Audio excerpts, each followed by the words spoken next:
오늘의 주요 뉴스입니다. 일본이 후쿠시마 원전 오염수를 바다로 내보내기 위한 해저 터널에 바닷물 주입을 마쳤습니다. 일본 정부는 올해 여름부터 방류할 계획인데 원자로 경남 용기 손상에 영향을 두고 도쿄전력과 규제위원회가 입장차를 보이고 있습니다. 국내에서 개발한 심혈관 중재 시술용 로봇 기술을 빼돌린 중국 국적의 연구원이 경찰에 적발됐습니다. 이 연구원은 중국 정부가 첨단 과학 기술을 흡수하기 위해 해외 우수 연구자를 유치하는 천인 계획에 탈취한 기술을 넘긴 것으로 드러났습니다. 미국 증권거래위원회가 가상화폐 거래소를 연이어 법원에 제소했습니다. 증권거래위원회는 가상화폐 거래소 바이낸스에 이어 코인베이스를 미등록 브로커 역할을 한 혐의로 법원에 소송을 냈습니다. 러시아가 관리하는 우크라이나 남부의 대형 댐이 파괴되면서 인근 마을이 피해를 받았습니다. 우크라이나와 러시아는 상대방의 테러 공격이라고 주장하고 있습니다. 카리브해 섬나라 아이티에 폭우와 지진이 덮치면서 최소 54명이 사망했습니다. 아이티에서는 전국을 강타한 폭우로 곳곳에서 강과 하천이 범람한 데 이어 규모 4.9의 지진까지 발생해 피해를 키웠습니다.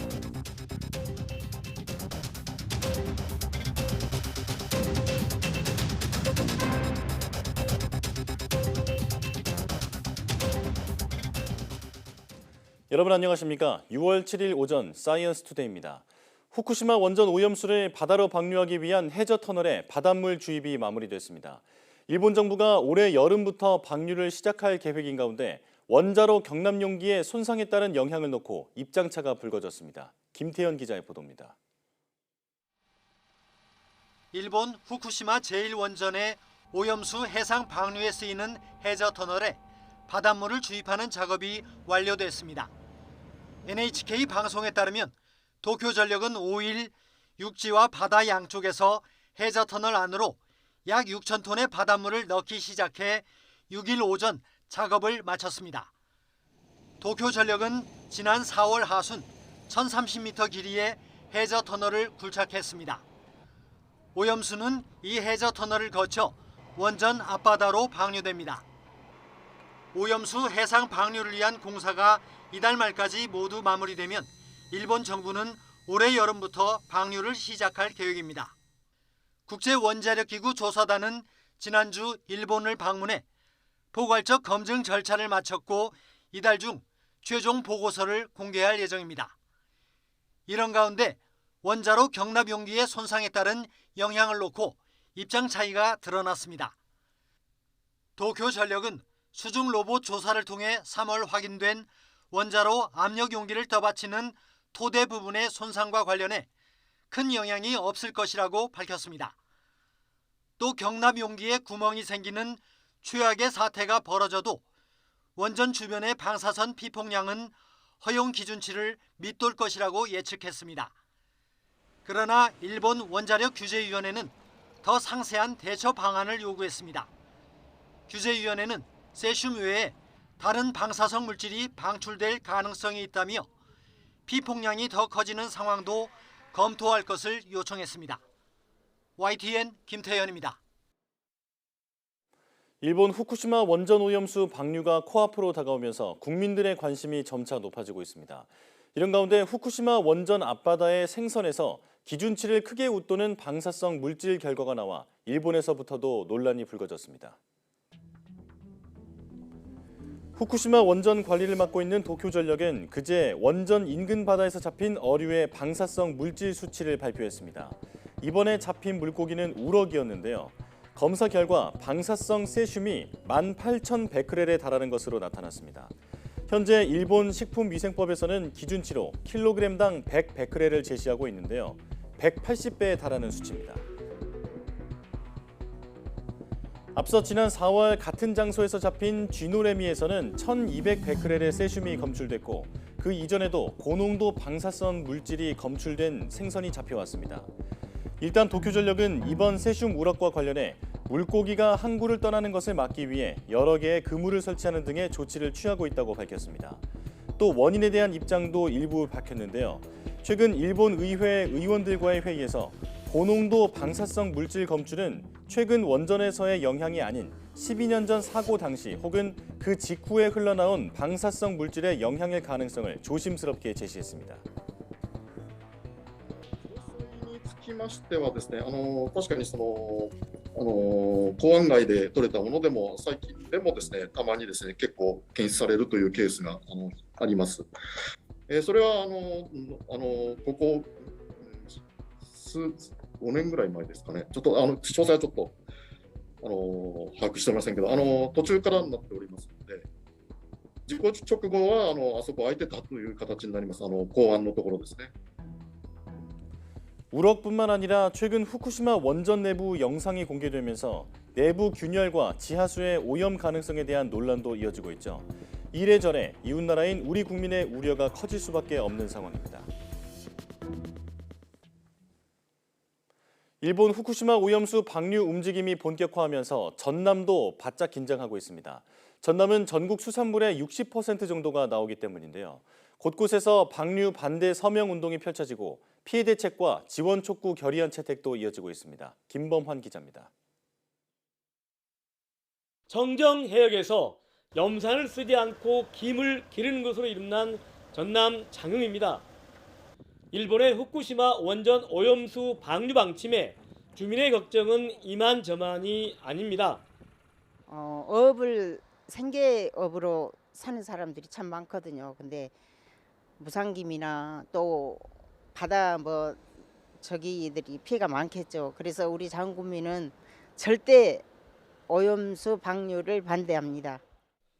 주민들은 마침내 대대적인 오염수 방류 반대 서명 운동에 들어갔습니다. 김 양식장에 밀려 들어올 후쿠시마 오염수는 상상도 하기 싫기 때문입니다. 장흥군 해역은 전국 최초로 청정해역 갯벌 생태 산업특구로 지정되어 무상김 국제인증 등 낙지, 키조개, 그리고 매생이, 꼬시래기 등 풍부한 어족 자원을 가지고 있는데 후쿠시마 원전 해방 방류는 피해를 주기 때문에 절대 안 된다고 생각합니다. 전국 최대 수산물의 보고 전라남도는 말 그대로 비상이 걸렸습니다. 전국 수산물 생산량의 60%를 차지하기 때문입니다. 그래서 전라남도 의회는 피해 대책과 지원을 정부에 촉구하는 건의안을 만장일치로 의결했습니다.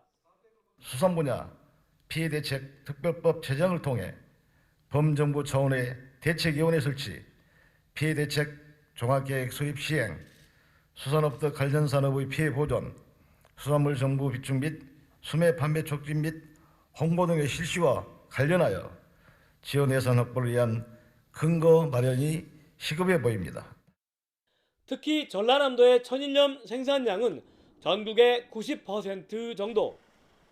바닷물을 햇볕에 말려서 만드는 천일염은 값이 10% 가까이 오르는 등 벌써 사재기 움직임마저 일고 있습니다. YTN 김범환입니다. 겨우내 축사에 갇혀있던 한우들이 강원도 대관령 초원에 방목됐습니다. 이렇게 방목하면 소들의 건강에도 좋고 사료값도 줄일 수 있다고 하는데요. 대관령 한우의 올해 첫 방목 모습을 송세혁 기자가 전해드립니다. 답답한 축사를 벗어난 한우 200여 마리가 너른 들판을 향해 내달립니다.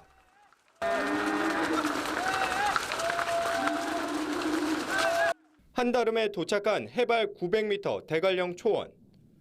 소들은 초지를 거침없이 누비며 7달 만에 외출을 마음껏 즐깁니다. 무엇보다 반가운 건 무릎 높이까지 자란 목초. 너나 할 것 없이 싱싱한 풀을 뜯느라 여념이 없습니다. 소 한 마리가 하루 평균 뜯어먹는 풀의 양은 70kg에 이릅니다. 그만큼 사료값과 풀을 베는 인건비를 아낄 수 있습니다. 또 방목한 소는 축사에서만 기른 소보다 새끼를 뵐 확률이 15% 이상 높고 백혈구 수치도 22% 이상 증가하는 것으로 나타났습니다.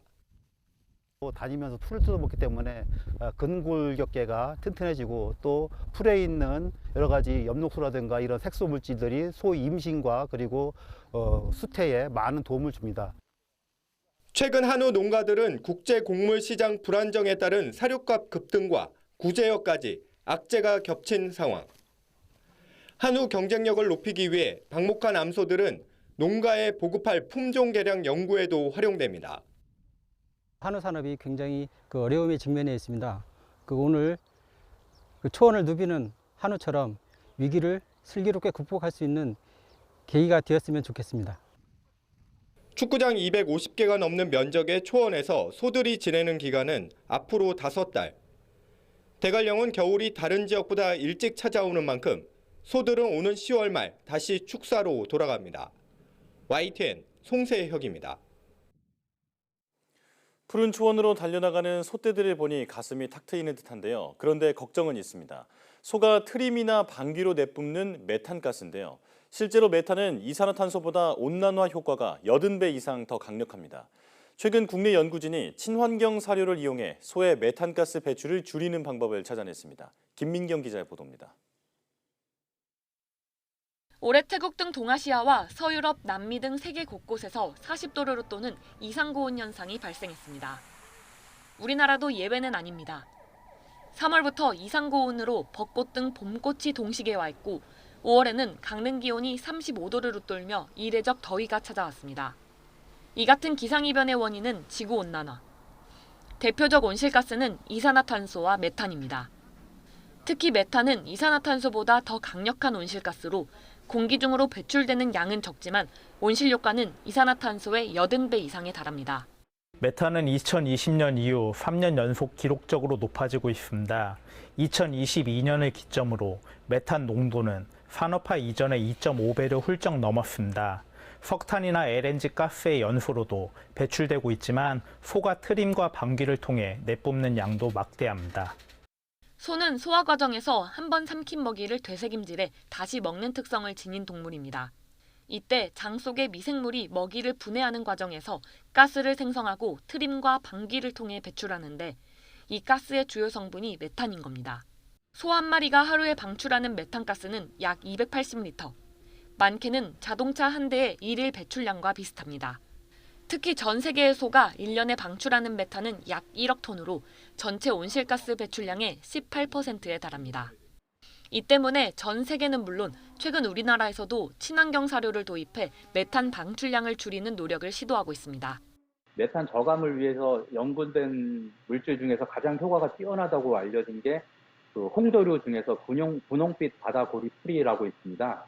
이거는 한 약 80% 정도 메탄 발생량을 줄인다고 보고가 되고 있고 연구진은 2030년까지 제주도에서 저메탄 사료를 통해 온실가스 생산량을 10% 낮추는 시범 사업을 추진한 뒤 점차 전국으로 확대할 계획입니다. YTN 김민경입니다.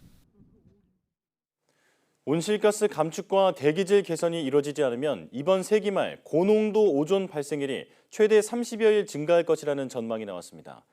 기상청은 고농도 오존 발생에 영향을 주는 기상 조건에 대한 미래 전망 분석 보고서에서 온실가스를 현재처럼 배출하면 세기 말에 고농도 오존 발생률이 최대 34일 늘고 오존의 평균 농도도 4% 증가한다고 밝혔습니다.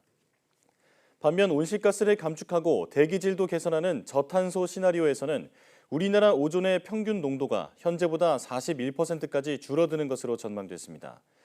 오존은 자동차 배기가스가 고온 상황에서 강한 직사광선에 의해 분해되며 생성되는 오염물질로 호흡기와 감각기관에 악영향을 줍니다.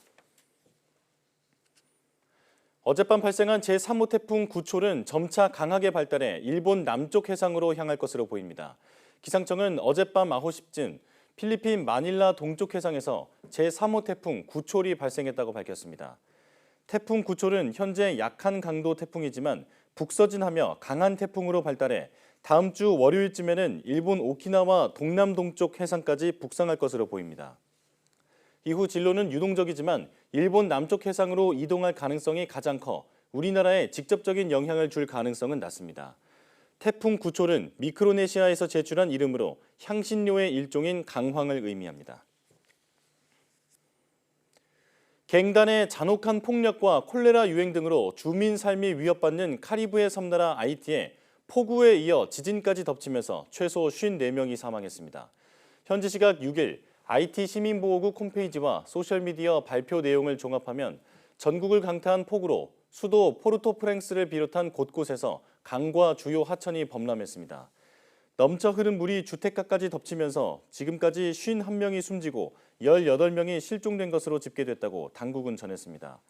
이 기관은 또 140명이 다치고 3만여 채의 가옥이 침수됐으며 이재민은 4만 가구에 육박하는 것으로 파악됐습니다. 여기에다 이날 새벽 IT 남서부 아브리코 인근 해상에서 규모 4.9의 지진이 발생해 최소 3명이 숨지고 여러 명이 다쳤다고 당국은 밝혔습니다. 러시아가 관리하는 우크라이나 남부의 대형 댐이 무너지면서 주변 마을이 피해를 봤습니다. 우크라이나와 러시아는 서로 상대방의 테러 공격이라며 맞불 비난을 이어가고 있습니다. 류재복 기자의 보도입니다. 둑이 무너져 내리고 그 사이로 삼킬 듯 강물이 흘러갑니다.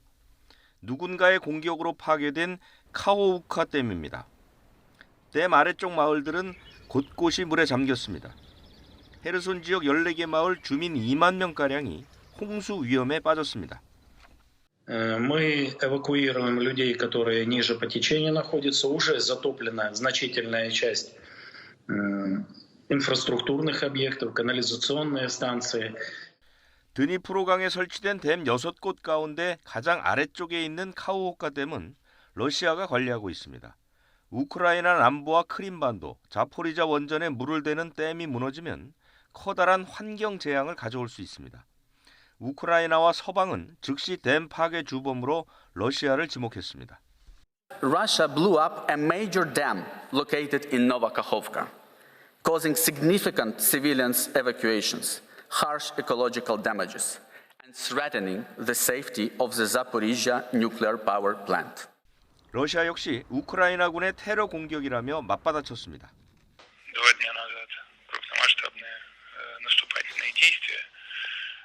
Сейчас украинские вооруженные силы не добиваются поставленных целей. 강물이 넘쳐 민간인이 피해를 보면 폭파 주도 세력은 전범이 될 가능성이 있습니다. 적대 행위에 가담하지 않은 사람을 보호해야 한다는 제네바 협약을 어겼기 때문입니다. YTN 유재복입니다. 핵 프로그램을 둘러싸고 미국과 긴장이 고조되는 가운데 이란이 음속의 14배로 날아갈 수 있는 극초음속 미사일을 개발했다고 주장했습니다.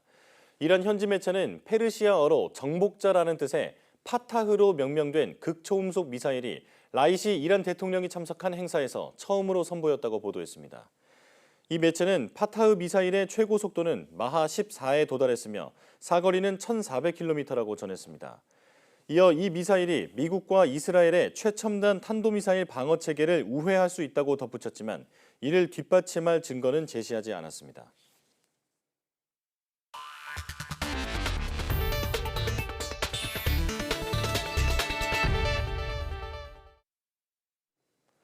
서울 대형병원 산하연구소에서 근무하던 중국 국적 연구원이 첨단 의료 로봇 관련 기술을 대거 빼돌린 사실이 경찰 수사로 확인됐습니다. 이 연구원은 중국 정부가 지원하는 인재 영입 프로젝트인 천인 계획에 탈취한 기술을 넘긴 것으로 드러났습니다. 박정현 기자입니다. 서울 대형병원 소속 의료로봇 연구팀에서 개발한 시술 보조 로봇입니다.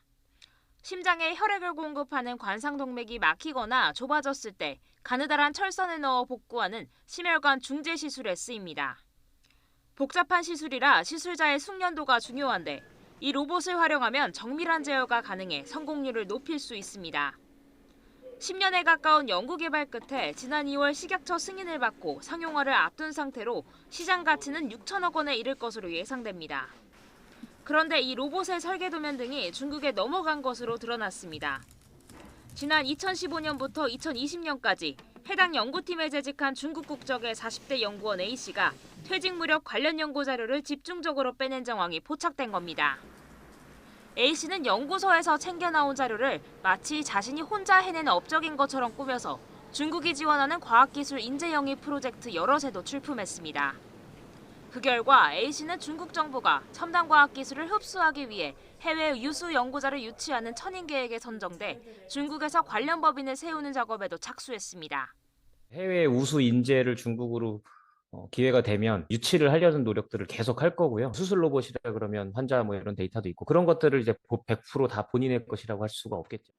그러다 지난 3월 한국 생활을 정리하려 잠시 입국한 사이 국정원에서 첩보를 입수한 경찰에 덜미를 잡힌 A씨. 노트북과 휴대전화 등에서는 빼돌린 자료 만여 개가 발견됐고 여기엔 연구소 고유의 기술도 다수 포함된 것으로 확인됐습니다. 연구소 측은 피해를 입은 사실을 인정하면서도 유출 이후 계속 기술을 고도화해 현재는 당시보다 높은 기술 수준에 도달했다고 설명했습니다. 그러나 A씨는 천인계획에 제출한 자료는 이미 공개된 자료라는 식으로 혐의를 부인하고 있습니다. 경찰은 A씨를 출국 금지 조치하고 지난주 사건을 검찰에 넘겼습니다. YTN 박정현입니다. 미국 뉴욕시가 잇따라 발생하는 차량 도난 사건을 이유로 현대 기아차를 상대로 소송을 제기했다고 로이터 통신이 보도했습니다. 뉴욕시는 맨해튼에 있는 미 연방법원에 소송을 제기해 현대 기아차가 절도하기 쉬운 차량을 판매함으로써 의무 태만과 일반 대중에게 해를 주는 공공 불법 방해를 저질렀다며 금액이 특정되지 않은 보상과 징벌적 손해배상을 청구했습니다. 틱톡을 비롯한 소셜미디어에서는 현대 기아차의 자동차를 훔치는 법을 알려주는 절도 챌린지 영상이 퍼졌습니다. 앞서 샌디에이고, 볼티모어, 클리블랜드, 밀워키, 시애틀 등이 같은 소송을 냈습니다.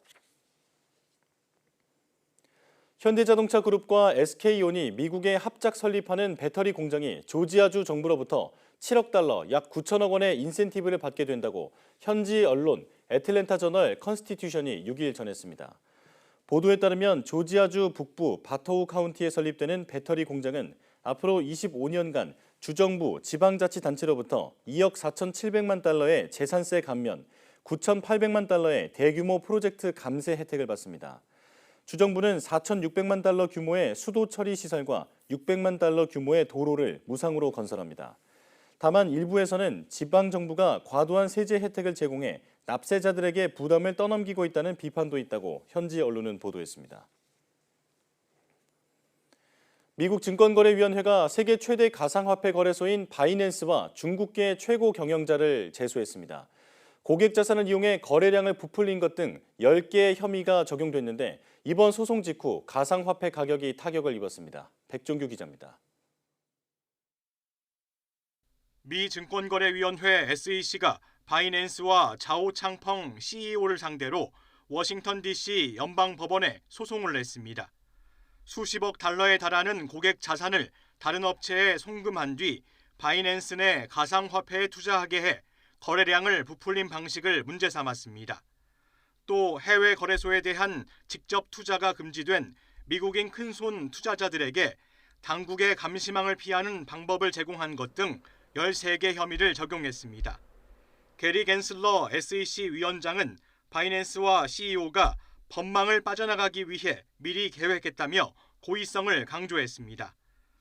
바이낸스와 자오 CEO는 지난 3월에는 미 상품선물거래위원회로부터 파생상품 등에 관한 규정 위반으로 제소됐습니다.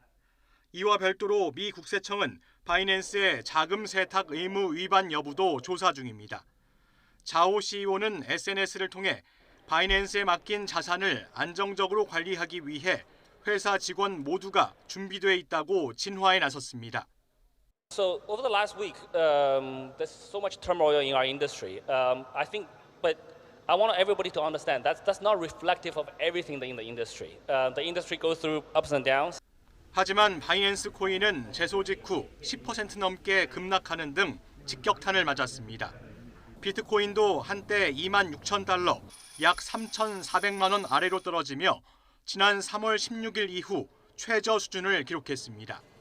YTN 백종규입니다.